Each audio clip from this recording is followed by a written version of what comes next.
84% of households have suffered a loss of income. Per capita income has declined from rupees 1,08,645 in 2019-20 to rupees 1,07,801 in 2021-22, or maybe even less. Per capita expenditure has declined from rupees 62,056 in 2019-20 to rupees 59,043 in 2021-22. An estimated 4.6 crore people have been pushed into extreme poverty. Huge learning loss among school children, especially children who live in rural India and are enrolled in government schools. Malnutrition, stunting, and wasting among children has increased, and India's rank in the Global Hunger Index has fallen to 101 out of 116 countries. The unemployment rates have reached 8.2% for urban and 5.8% of rural workers. WPI inflation is estimated at 12% and CPI inflation at 5.3%. These are hard facts. The hard facts should have been there before the finance minister. After the budget was presented, we asked ourselves, what has the budget done to address any of these grave challenges? The blunt answer is nothing. This budget has done nothing to address any one of the challenges that I've outlined. The government behaves and acts as though it is on the right path and has delivered on the issues that matter to the common people. This is false. This is also bull-headed obduracy. This also reflects the government's contemptuous disregard of the burdens and sufferings of the people. I was astonished, shocked, that the finance minister was outlining a plan for the next 25 years, which he called the Amrit Kal. The government seems to believe that the present does not need any attention, and the people living in the present can be asked to wait patiently until the Amrit Kal dawns. This is nothing but mocking the people of India, especially the poor and the deprived. There was not a word in the speech about any cash assistance to the very poor who have been pushed into extreme poverty and suffered immensely during the last 2 years. Not a word for those who had lost their jobs. Not a word about creating jobs for those whose education stopped at some stage at the school level. Not a word about reviving MSMEs that had shut down. Not a word about distributing more food to combat malnutrition and hunger.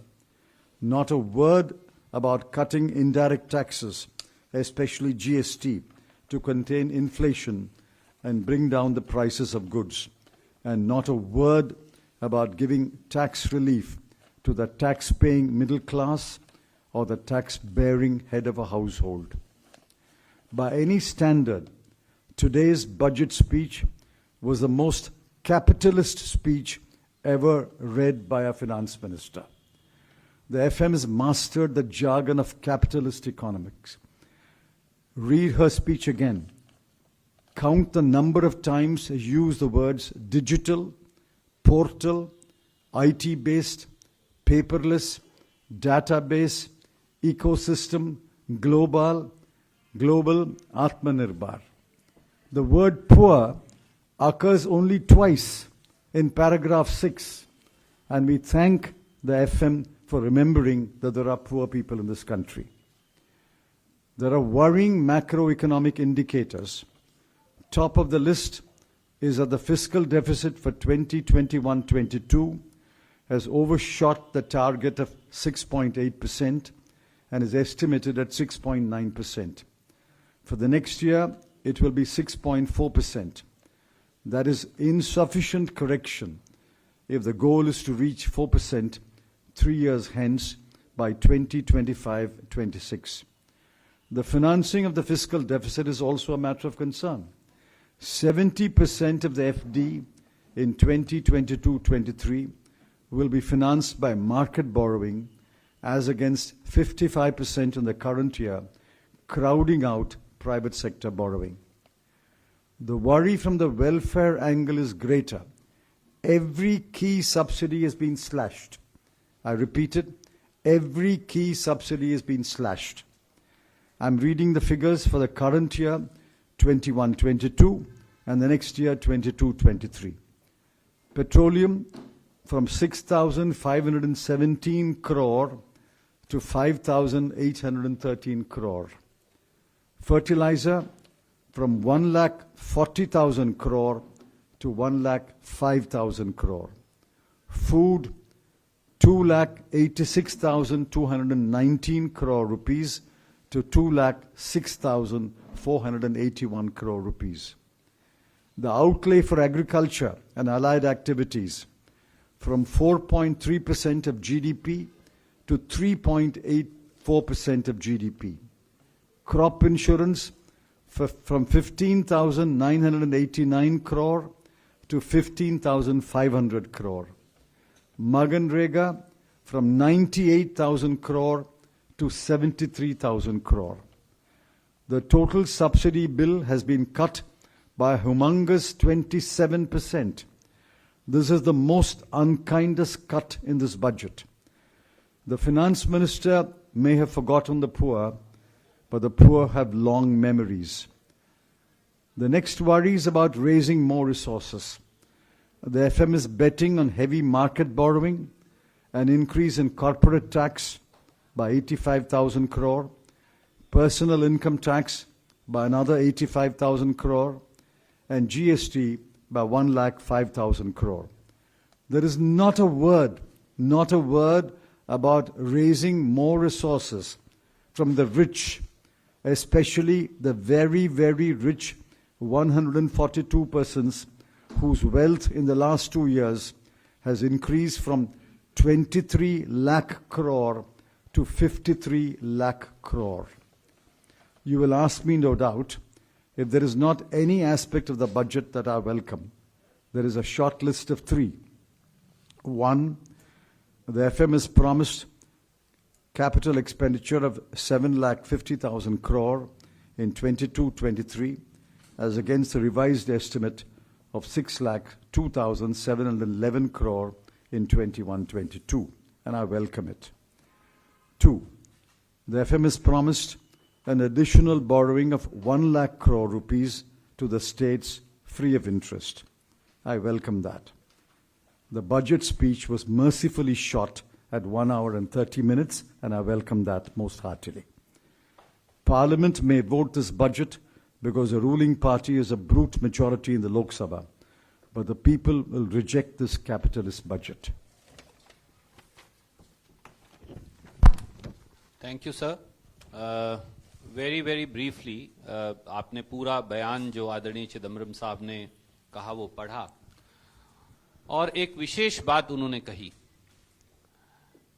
ये budget पूंजीवादी है, ये पूंजीवादी budget है। और चिदम्बरम साहब ने विशेष तौर से ये बताया कि 7 या 8 महत्वपूर्ण पहलू वो वित्त मंत्री मोदी सरकार दोनों के सामने थे, पर उन पर कोई ध्यान नहीं दिया गया।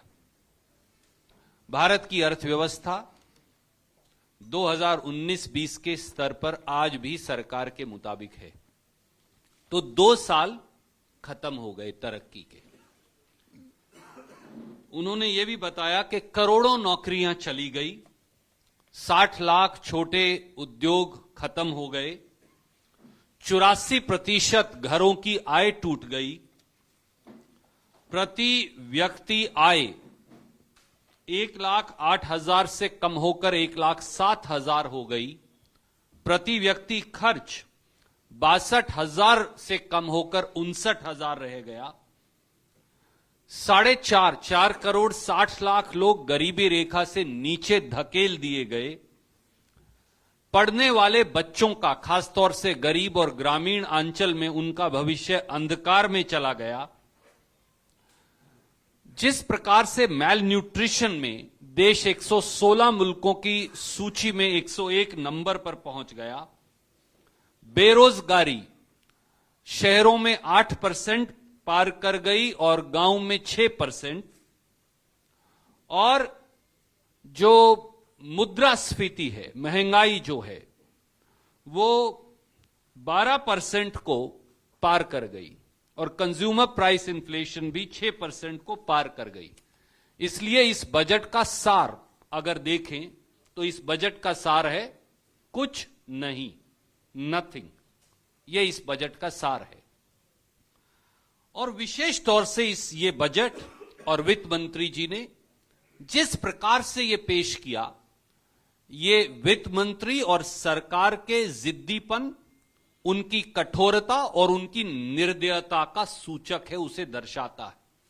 देश के गरीब के प्रति, देश के नौकरी पेशा व्यक्ति के प्रति, देश के मध्यम वर्ग के प्रति, देश के किसान के प्रति, देश के अनुसूचित जाति और जनजातियों के लोगों के प्रति और ग्रामीण अंचल में रहने वाले, शहरों में रहने वाले साधारण मजदूर के प्रति यह एक क्रूर मजाक इस देश के लोगों के साथ है।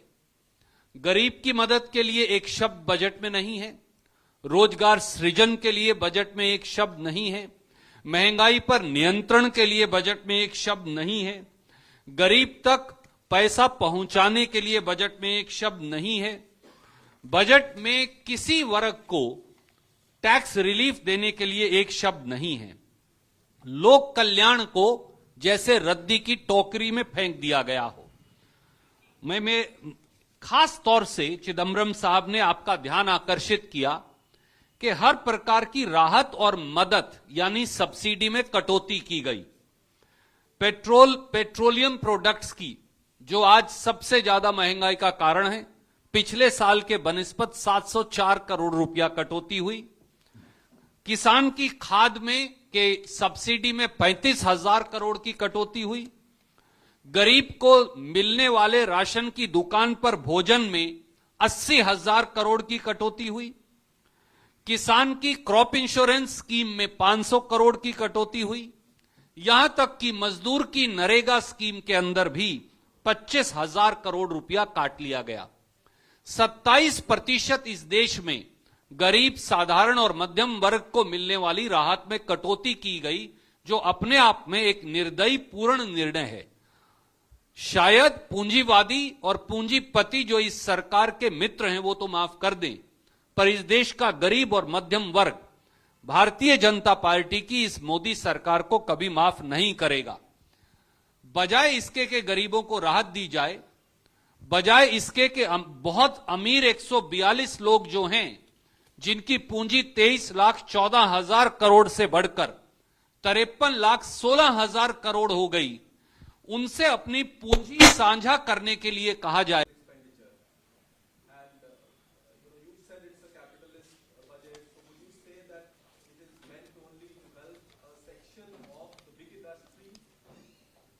Yes, this is the most capitalist budget speech I have read.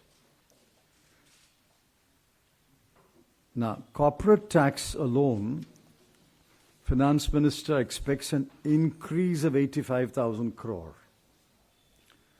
Let's take average capital taxes 25%. If the government is getting an 85,000 crore extra, which means the corporates are going to get 2,55,000 crore profit extra. Because 75% goes to the corporates and 25% goes to the government. If government expects an increase of 85,000 crore, then the corporates will get another 2,50,000 crore more profits. This is the most capitalist budget. There's not a word, I mean, I'm shocked. Not a word about the poor, the tax-paying middle class, the agriculturist. Not a word. And they don't care. Ma'am, we'll go to you. I'll come to you. Delhi, and don't you think that India is step forward for removing all the print media? Did she say something about removing the print media in her budget? I mean, I won't be surprised. They are forwarding for the digital media. Aaj tak, Supriya. So my question is that people are hoping that in this very budget there will be something said about the MSP. A lot of opposition party leaders are saying that they were hoping that they will talk about something legalizing the MSP, which has seen a huge year-long protest by the farmers, and still the farmers are agitating and there is no clarity as far as the MSP is concerned. What's your take on it, sir? They don't care. You see, they know that the farmer has to go back to his field and grow crops. The farmer has no choice. That's why they have the audacity to cut fertilizer subsidy from 1,40,000 crore to 1,05,000 crore, and to cut the outlay for agriculture and allied activities from 5.1% in 2020-21 to 4.3% in 21-22 and to 3.84% in 22-23 as a percentage of GDP. They don't care. Siddharth from ANI.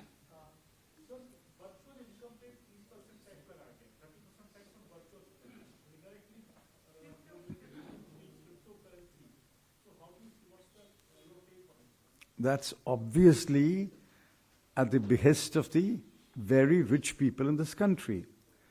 A crypto digital asset is crypto. They've invented the word digital asset. What is a digital asset? It's only cryptocurrency. Now, by a sleight of hand, instead of RBI announcing it, the finance ministers virtually announced that cryptocurrency is legal from today. RBI has not announced it yet, and cryptocurrency will be issued by the RBI. And digital asset, transfer of digital asset will be taxed at a particular rate, is what she said. Now, all this is clearly not of any benefit to, say, 99.9% of the people of India. This budget, which talks about digital asset, does it make any sense to 99.9% people of India? The government proposed spending is just up by 5%, less than 5%. This at the time when you and many others are saying that government is spending more for the economy to revive. And also, how do you see the spending allocation also? Because now you have said that the subsidies have been cut at a large. See, I don't know where they're going to spend. I've noticed that on the capital account, as I've said, they will spend a little more than this year. I've welcomed it from 6,02,711 crore to 7,50,000 crore. That's one expenditure I'm able to identify. Otherwise, where they're going to spend, how they're going to spend is not clear. I'll have to go through the expenditure budget document. Moving away from transparency, the budget documents are not available in hard copy. I had to print my set of budget documents today, paying something like 3,200 rupees. Now, how many people will bother to print the expenditure budget, the revenue budget, the receipts budget? So we'll go through that and find out where they're going to spend. But clearly, total expenditure, these numbers are clear. Total expenditure is increasing from 37,70,000 crore to 39,44,000 crore. That is an increase of about 1,70,000 crore. The 1,70,000 crore, bulk of it is accounted for in the capital expenditure, which goes by about 1,50,000 crore. The rest we'll see where they are spending. But they're clearly not spending to give any relief to the poor. They're not spending to help those who have suffered because of the pandemic. They're not spending to help children who have had practically no learning in the last 2 years. They're not spending to take care of the children who are stunted, wasted, and massive malnutrition and anemia among women and children. They're not spending on those. That's clear. What they are spending on, we'll find out in a day or two. अगर मनमोहन सिंह सरकार कार्यकाल की बात करें तो उस समय अर्थव्यवस्था 3 गुना ज्यादा थी, ग्रोथ रेट भी 8% से ऊपर था। वर्तमान सरकार की बात करें, विकास दर काफी कम हो गया है। खासकर जो आय की असमानता है, यानी अमीर और गरीब के बीच खाई है, बढ़ती जा रही है। अमीर होता जाता है, गरीब और गरीब होता जा रहा है। Disparity of income, he's saying that there's considerable Yes. compared to. You've read the report put out by Dr. Piketty and others. We are becoming one of the most unequal societies in the world. Inequality is increased in India far more rapidly than in any other country. This is a very unequal country. The poor have become poorer. Part of the reason is the pandemic, but part of the reason is incompetent economic management. And the rich have become richer. 142 persons. Just 142. In fact, if you guys get together and do an investigative report, you can print the 142 names.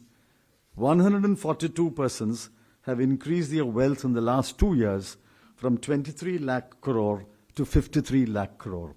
30 lakh crore is the size of the wealth increased by 142 people, whereas the total receipts of the government of India is only 40 lakh crore.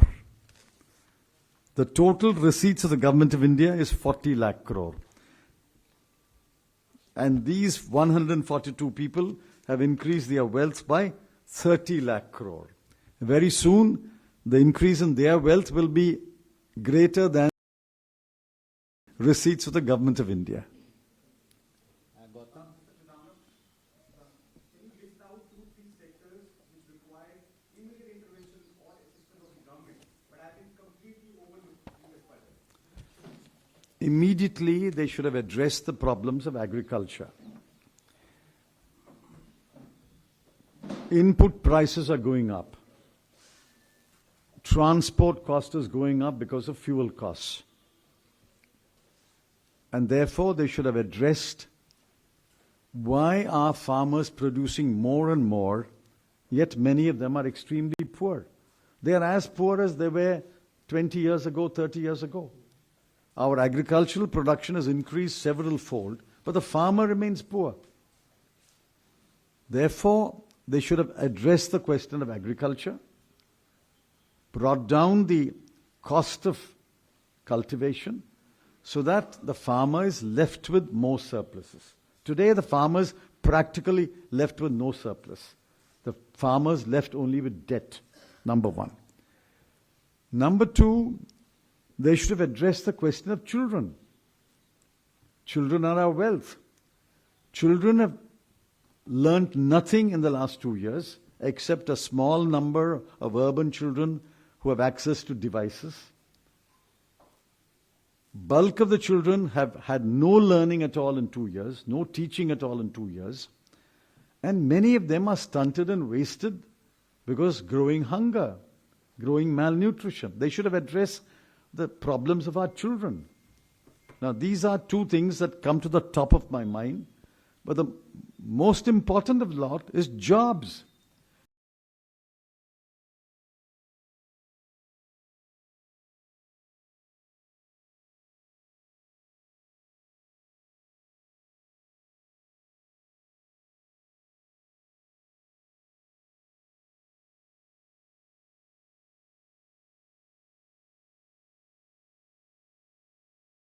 The donkey slowly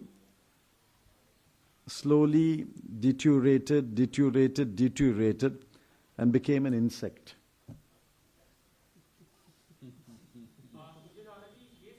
Can I come to you after her? Okay, ma'am. Sir, if we look at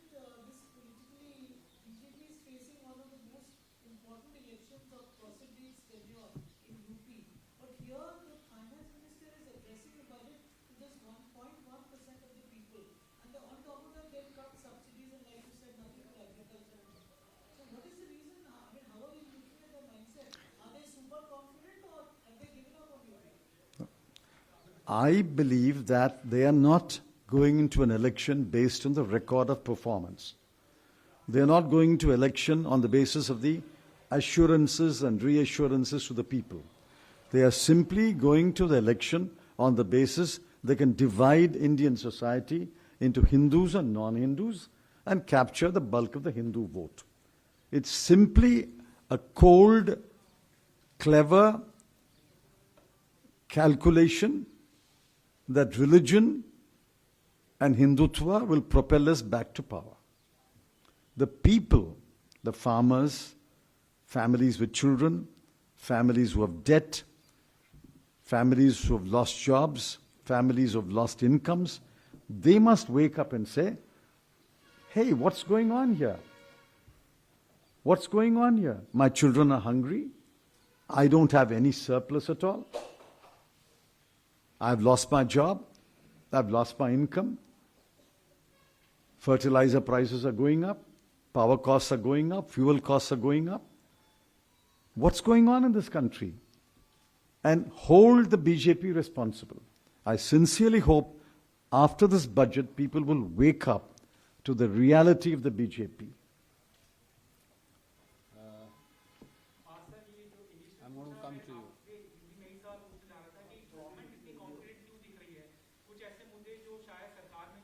Your answer.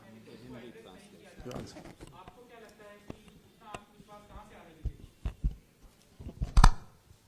आदरणीय साथी, जैसा चिदम्बरम साहब ने कहा, ये सरकार केवल कुछ पूंजीपतियों की चाकरी कर देश के मध्यम वर्ग, नौकरी पेशा, गरीब, किसान, मजदूर, उनकी घोर अनदेखी और उनसे क्रूरता कर रही है, क्योंकि उन्हें लगता है कि समाज में नफरत और बंटवारा ही उनकी चुनावी कामयाबी का एकमात्र सूत्र है।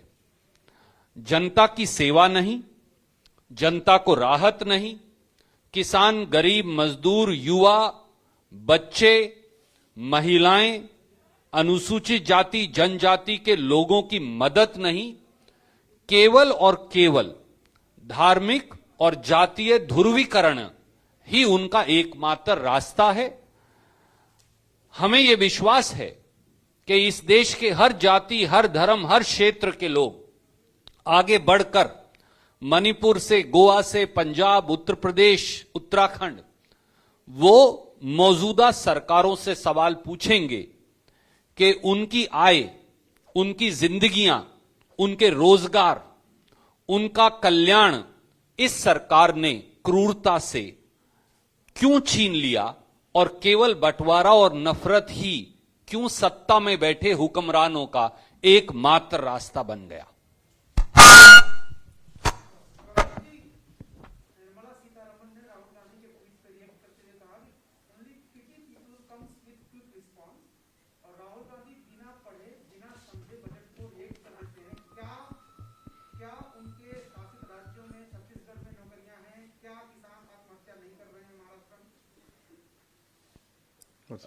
Basically, sir, the question is that she reacted to the tweet, which you also said, that he said it's a zero-sum game, there is nothing for anybody. She was reacting that this emanates from comprehension of the budgetary proposals. And what is your response? I entirely agree. If it's an incomprehensible budget, what do we comprehend? I think one journalist asked her in the press conference. This was a reaction, by the way. One journalist asked her in the press conference, the explanation you are given, madam, is totally ununderstandable. और आदरणीय साथी, मैं चिदम्बरम साहब की अनुमति से उनका जवाब पढ़कर बताऊंगा और उस पर अपनी टिप्पणी जरूर दूंगा। निर्मला सीतारमण जी और भाजपा ने उत्तर प्रदेश के लोगों के सम्मान पर ठेस पहुंचाई उत्तर प्रदेश के लोगों का मजाक उड़ाया, उत्तर प्रदेश के लोगों का अपमान किया, ये कहकर on Rahul Gandhi's zero-sum budget comment, FM Nirmala Sitharaman says, it's a typical UP type comment. माफ कीजिए, आप भी उत्तर प्रदेश लोगों का, ये केवल एक नेता पर टिप्पणी नहीं, उत्तर प्रदेश के 25 करोड़ लोगों को अपमानित किया है निर्मला सीतारमण जी ने। मोदी जी और निर्मला जी को फौरन माफी मांगनी चाहिए उत्तर प्रदेश, उत्तराखंड, बिहार, केंद्रीय हिंदुस्तान के इन प्रांतों के लोगों से। May I give a typical Tamil comment?